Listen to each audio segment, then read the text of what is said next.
பணம் ஒருவனை பணக்காரனாக மட்டும் ஆக்கும், குணம்தான் ஒருவனை ராஜாவாக்கும்.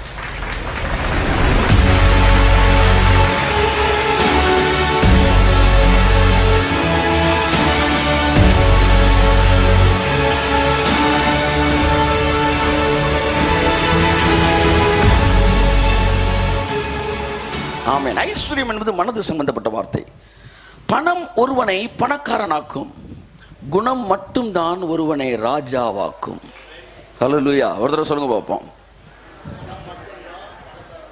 பணம் மட்டும்தான் இல்லை, பணம் ஒருவனை பணக்காரனாக மட்டும் ஆக்கும், குணம்தான் ஒருவனை ராஜாவாக்கும்.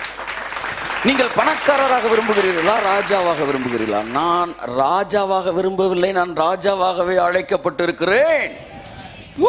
ஹல்லேலூயா.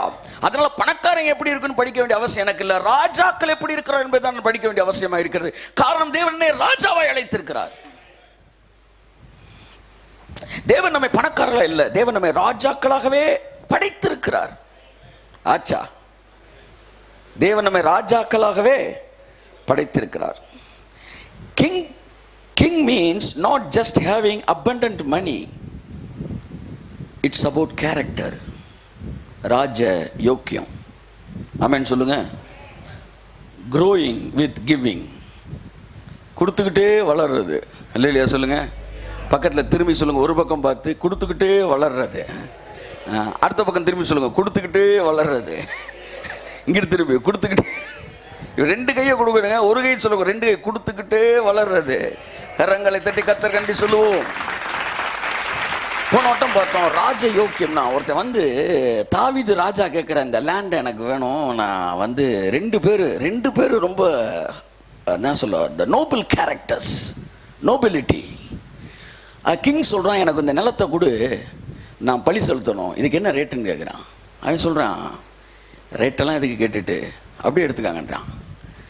ராஜா ஒரு மாதிரி கேட்குறான், அவன் ராஜாவோட பெரிய ஆளாயிடுறான். என்னைக்கு ராஜாவுக்கு இலவசமாக ஒருத்தன் கொடுக்குறானோ அவன் ராஜாவோட பெரிய ஆளாயிடுறான். நாங்கள்லாம் பெரிய ஆட்கள், ஏன்னா நாங்கள் கர்த்தருக்கே கடன் கொடுத்துருக்குறோம். கடவுளுக்கு கடன் கொடுத்தானே எவ்வளோ பெரிய ஆளாக இருப்பேன். கர்த்தர் சொல்கிறார், ஏழைக்கு இறங்குகிறவன் கர்த்தருக்கு. நம்மளாம் பெரிய ஆளுங்க.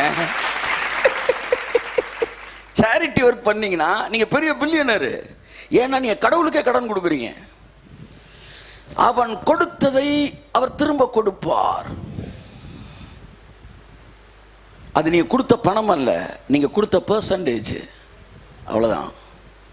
அந்த பெர்சன்டேஜ் அவர் உங்களுக்கு திரும்ப தராரு.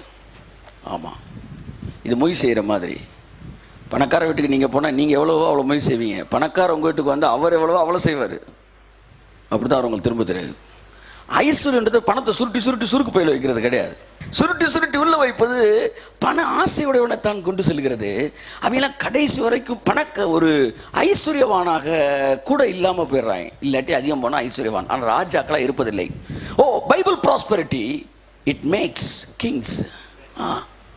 இந்த ராஜான்றது வெறும் பணம் மட்டும் வச்சுக்கல, பல குணங்களோடு தொடர்புடையவன்.